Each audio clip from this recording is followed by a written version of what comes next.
هسې مو ویل چې کراچۍ ته مه ځه او کراچۍ ته مه ځه ګرمي ده ماشاءالله دومره زبردست ماحول دومره زبردست موسم فشمک به تاسو وینئ چې راورېږي نری نری باران یو ځای کې موجود یو په ډیچې FZ کې موجود یو او بره ټاپ ټکسان رسټورنټ ته راختلي یو تاسو به کتلی شئ ښه زبردست ماحول دی کیمرامین راځه راپسې چې دا نظارې ګایز ته وښیو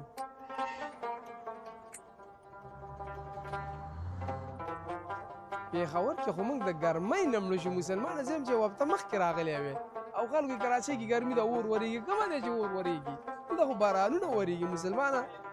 دا وګوره که دا اور داسې همیشه دې ورېږي